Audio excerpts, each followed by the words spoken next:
Hi, everybody. My name is AJ Beeman, and I am interviewing my fellow co-producer, co-writer, and director of our student thesis project, Men in the Box. This is an exclusive behind-the-scenes video. Jack, how you doing? I'm doing pretty good. Awesome. So my first question is about the writing process.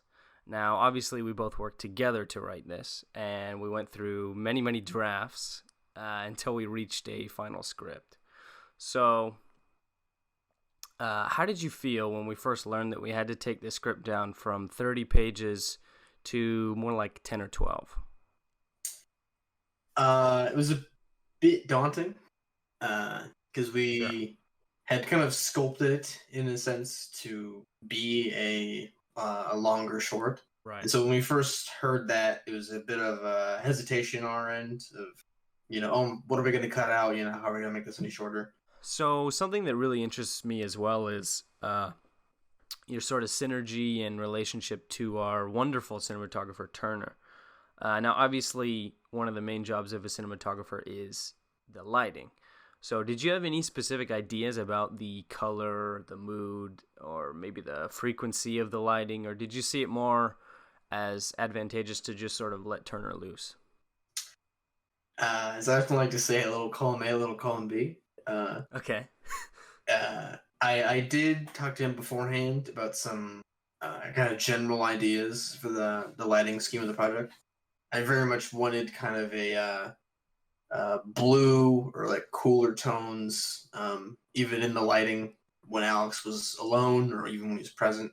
And then obviously when the figure arrives, I wanted a much more kind of sinister lighting scheme, very red, warmer colors. But besides that, it was really kind of up to him and the guy for Kimmy to just kind of free flow and figure out how they were going to do it. Okay, my last question.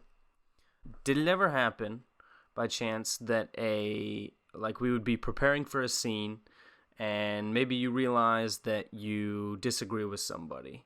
Like maybe you disagree with me about a performance choice, or maybe you disagree with Turner about an aspect of the visuals. Did that situation ever happen?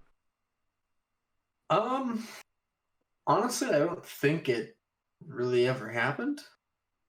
The closest I can really think to that would be I think there was one or two scenes where I probably didn't like communicate something properly. So he was setting up for kind of a different shot, and then kind of like halfway through, I was like, "Hey, we're from over here." And, I mean, that was really the closest. And he was, and I mean, he went along with it. He was like, "Oh, okay, yeah, whatever." But yeah, I mean, I didn't really ever worry about that because I mean, obviously, we all, already knew each other from beforehand. Sure. It's not like working with strangers or anything. So Awesome. Cool. Well, that was my last question. Thank you very much for sitting down with me, Jack, and of course, I'm excited for people to see it. so am I.